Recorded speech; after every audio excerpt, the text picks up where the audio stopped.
Good morning. This is, let's see, iOS 18. Ito na siya ngayon sa 13 mini. Okay, iba na siya, oh. Yan. Let's see. Software update. Click natin.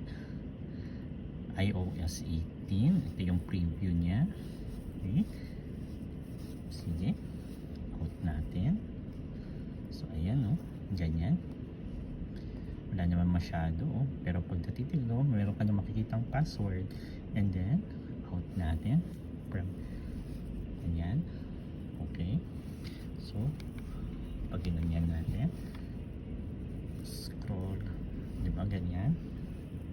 Wala. Pero pag nag-scroll up, ayan na siya, oh, mas lumiit na siya. And then ganyan. And then ganyan. Ayan yung preview ng iOS 18.